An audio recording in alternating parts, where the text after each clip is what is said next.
Bonjour à tous et bienvenue dans notre série de podcasts L'inclusion par Adeos Formation et le Collège de Paris. Nous sommes ravis de vous accueillir en direct du sommet de l'inclusion économique au sein du ministère de l'économie et des finances à Bercy. Dans ce podcast exclusif, la diversité et l'inclusion seront mises en lumière. Découvrez dès à présent un nouvel épisode en compagnie de notre invité et partageons ensemble des perspectives encore plus riches.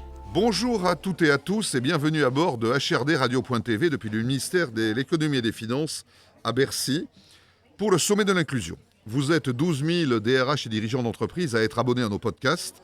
On vous remercie d'être toujours plus nombreux à nous écouter chaque semaine. Vous pouvez bien entendu réagir sur les réseaux sociaux et sur notre compte X HRD Radio.tv. À mes côtés, pour animer cette émission, Sophia du Collège de Paris, à laquelle je laisserai la parole dans quelques minutes. Nous avons le plaisir de recevoir aujourd'hui deux collaboratrices éminentes de Workday France, qui travaillent donc dans l'équipe de mon ami Hubert Côté. Donc nous avons Sandrine Bruisson, qui est la DRH, et Sabine Agege, qui est la directrice de la stratégie produit de Workday. Est-ce que vous pouvez chacune, en quelques mots, résumer votre parcours avant Workday et au sein de Workday ? Oui, bonjour. Donc, je suis Sandrine Bruisson, donc DRH ou avec les titres Workday, directrice relations employés et people consulting. Donc, je m'occupe en gros de la gestion des salariés au sein de l'entreprise à partir du moment où ils sont rentrés chez Workday jusqu'à leur, tout ce qui est progression en entreprise et jusqu'à leur départ quel qu'il soit. Donc je suis chez Workday depuis 8 ans et je m'occupe en gros de tout ce qui est... je suis responsable de l'Europe. Voilà. Ah, vous êtes DRH au niveau européen ? Au niveau européen, c'est bien ça. En France et Europe, ça représente combien de collaborateurs Workday ? On est à plus de 3900 collaborateurs. En Europe ? En Europe. Et en France ? En France, on a plus de 250. Plus de 250. Sabine, là ? Moi, j'ai passé quasiment l'intégralité de mon parcours professionnel dans les solutions de gestion de ressources humaines, donc pour accompagner les entreprises à mettre en place des systèmes qui vont pouvoir aider leurs collaborateurs à évoluer dans l'entreprise en particulier. Donc mon rôle chez Workday depuis que j'ai rejoint il y a environ 10 ans, c'est vraiment d'aider Workday à croître à l'international et notamment en Europe, donc à faire évoluer ses produits pour mieux adresser le marché européen. Comment s'organise aujourd'hui une gestion de collaborateurs ? Je suppose que beaucoup des membres des équipes de Workday sont chez les clients et sont plus souvent d'ailleurs chez les clients, que ce soit en mission, en expertise, en conseil, qu'ils ne sont dans les locaux de l'entreprise elle-même. Comment peut-on gérer facilement des équipes qui sont le plus souvent à l'extérieur des locaux de l'entreprise ? Alors Workday déjà même avant la pandémie, on était déjà assez flexible dans tout ce qui était organisation du travail. Donc la gestion il y a beaucoup de confiance sur nos salariés et on travaille vraiment en collaboration avec eux sur tout ce qui est... ils travaillent beaucoup chez les clients, mais ils sont souvent énormément rattachés à la boîte. Donc on ne les laisse pas seuls. On ne les laisse pas seuls sur le terrain. Ils sont tout le temps rapprochés à la boîte, tout ce qui est formation, valeur d'entreprise, etc. Ils sont toujours attachés chez nous. Pour les collaborateurs de la stratégie, de la direction stratégie et produits, vous abondez, Sabine, sur ce que dit Sandrine ?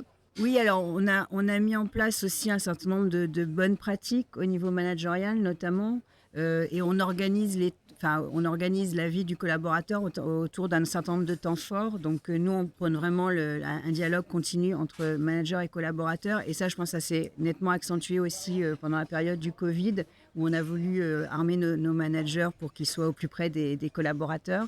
Et on a aussi instauré un certain nombre d'autres points forts pour justement maintenir ce lien à différents niveaux, pour renforcer le sentiment d'inclusion et d'appartenance dans l'entreprise. Je me trompe peut-être, mais Workday est un des leaders mondiaux du conseil et des solutions RH en entreprise, donc il doit être en plein développement. Comment s'organise le développement qui doit être extrêmement important, extrêmement rapide des activités de Workday, notamment depuis le passage de solutions globales à des solutions sous mode SaaS qui sont plus souples, plus rapides, plus faciles à mettre en œuvre et qui peuvent concerner, je pense, des tailles d'entreprises qui n'étaient pas forcément concernées avant par des solutions globales internes.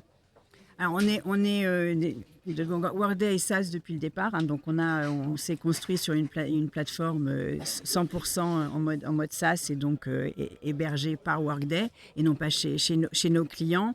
Et on est effectivement complètement agile, donc on a un mode de développement qui est très itératif et très rapide. On va être au plus près du client pour comprendre ses besoins et une fois qu'on a compris et analysé les besoins, on rentre dans des cycles de développement qui sont assez courts pour pouvoir livrer en permanence des innovations à nos clients et des améliorations qui seront disponibles automatiquement par le biais du SaaS. En fait, il n'y a pas besoin. Donc, c'est vraiment un mode complètement itératif et agile qui va permettre de livrer les améliorations au fur et à mesure qu'elles sont construites en collaboration avec nos clients. Merci beaucoup. Sophia, je vous laisse présenter le Collège de Paris et échanger avec Sabine et avec Sandrine. Bonjour à toutes et à tous, bonjour mesdames, nous sommes ravis de vous accueillir aujourd'hui pour vous présenter le Collège de Paris. Donc, nous sommes un réseau d'établissements d'enseignement supérieur depuis 2010, donc qui a été fondé en 2010, et nous formons au quotidien sur le volet adulte aussi.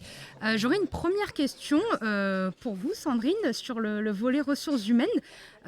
Chez Workday, vraiment, comment les leaders RH peuvent-ils contribuer, selon vous, activement à la création d'une culture d'inclusion? Alors, on travaille énormément déjà dès l'entrée de nos salariés dans la société, on s'assure d'avoir nos managers formés sur tout ce qui est inclusion, etc. Donc, ils ont tout un process de formation qui leur est donné de façon à ce qu'ils s'assurent de ne pas avoir de biais. Et on travaille aussi sur tout ce qui est compétences, donc ce qu'on appelle maintenant communément les skills. D'accord. Donc pour bien s'assurer qu'on ne fait pas de différence et qu'on s'assure d'avoir les compétences nécessaires et mis en place dans les équipes et que de façon à ce que tout le monde soit traité de la même façon. Donc, pour tout le monde ait la bonne communication. La bonne communication, etc. C'est un gros challenge, mais on travaille continuellement sur cette évolution et sur cette présence des compétences, etc. D'accord. Sabine, je rebondis sur ce sujet. Petite question, selon vous, quels sont les avantages tangibles d'une approche vraiment inclusive au quotidien et surtout au sein de votre structure? C'est assez rapidement démontré, mais en fait, l'inclusion augmente le sentiment d'appartenance, l'engagement des collaborateurs et avec ça, un impact direct sur leurs résultats et sur aussi le service aux clients. Ce qui est aussi démontré, c'est que plus d'inclusion, plus de diversité, ça favorise l'innovation. Et donc, si je reviens aux valeurs que sont celles de Workday, donc notre valeur numéro 1, c'est l'employé. Deuxième, c'est le client. Ensuite, c'est l'innovation. Et en dernier, on en a 6, mais je n'en fais que 4. En dernier, c'est la profitabilité, donc la rentabilité. Donc en fait, nous, on investit dans nos clients, dans nos employés, on s'assure qu'ils se sentent bien et qu'ils se sentent inclus. On mise sur des équipes diverses pour pouvoir répondre au mieux à nos clients qui sont divers aussi. Et donc, c'est vraiment un enchaînement. C'est un enchaînement on investit dans les employés pour mieux servir nos clients et en faisant ça de façon, encore une fois, diverse et inclusive, on est meilleur en innovation et au final, plus rentable. Oui, c'est vrai, c'est totalement un écosystème. Et d'ailleurs, sur le volet client, quelles actions mettez-vous en place pour véhiculer ces messages au niveau de l'inclusion, de la diversité? Parce que donc en interne, si je comprends bien, les messages sont diffusés avec de la formation au quotidien et de l'accompagnement. Mais auprès de vos clients, quelles actions mettez-vous en place pour véhiculer ces messages-là? Alors déjà, on essaye d'accompagner nos clients dans leur démarche de mise en place de politiques en faveur de l'inclusion et de la diversité. Et on a mis en place une approche qu'on appelle VIBE, Value, Inclusion, Belonging and Equity for All, qui est une trademark, donc marque déposée de Workday et portée par notre Chief Diversity Officer, Karine Taylor, qui est présente aujourd'hui et qui s'est déplacée pour ce sommet de l'inclusion.